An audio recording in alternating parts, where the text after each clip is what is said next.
As I walked into this studio, Thomas, who prepares all these videos and edits them, said to me, "Why don't we make a video about Labour trying to lose the 2029 election? Because it seems to him that that's what they're trying to do." So, this is my reaction to his suggestion. Is Labour trying to lose in 2029? I think it is. I think it's obvious. There is no way in which it's pursuing a winning strategy. The so-called genius of Morgan McSweeney that is behind everything that Labour does is no genius at all. There are few parties that have declined in the opinion of the public as fast as Labour has since it won the general election in July 2024. So, what is it doing wrong?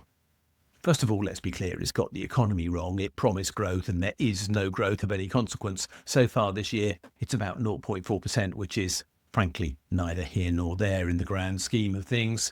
And what is very clear is that what Rachel Reeves has done so far is making everything very much harder for everyone, particularly with regard to the increase in national insurance paid by employers, because they are now reluctant to take people on, they're reluctant to make pay rises, and overall, that's reducing the rate of growth in the economy and the chances of people getting a decent job. So nothing has been solved by Labour with regard to the economy. But in many ways, things are worse than that. The promise that things will get better is not in any area being fulfilled.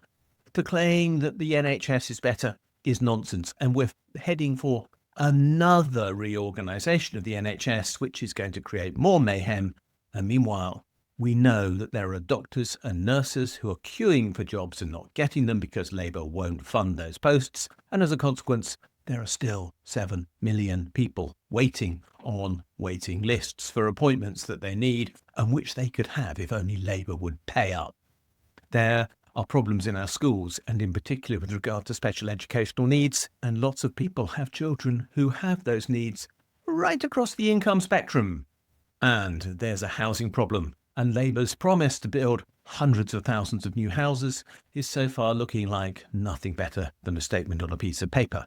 The planning reforms are going to take a long time, if not decades, to come into place. There aren't going to be new houses at the rate they are promised. And meanwhile, there are people sitting on housing lists, desperate for a decent home for their family.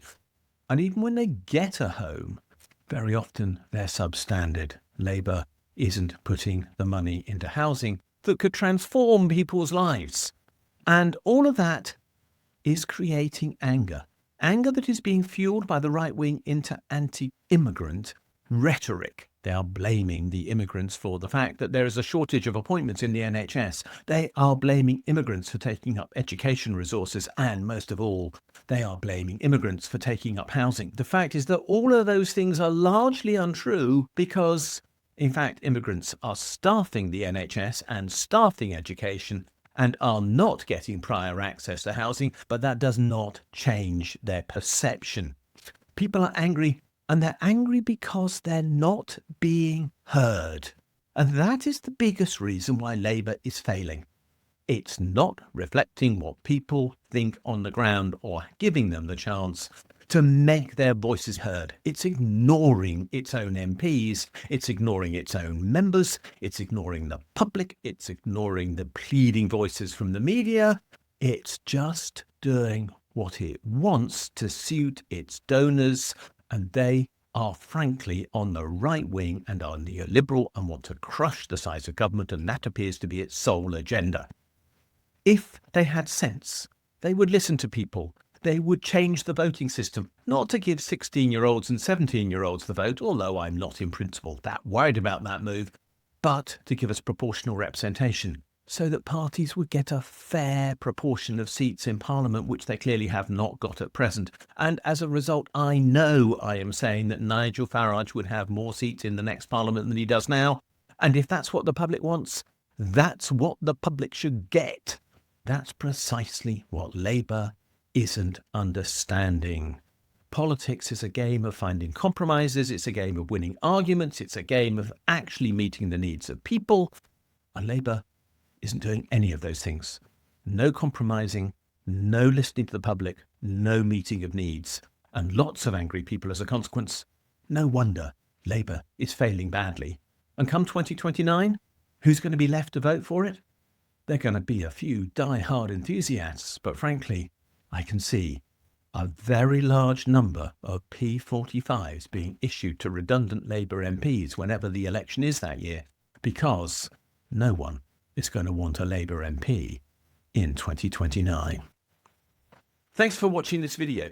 If you've enjoyed it, please do click the like and subscribe buttons because they do genuinely help us spread the word on YouTube. As importantly, could you have a look at the section below this video where it says more?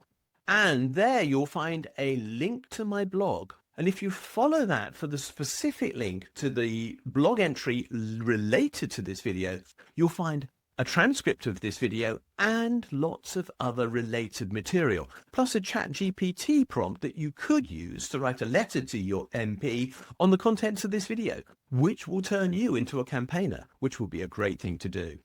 Finally, if you do appreciate the work we're doing, can you think about giving us a donation?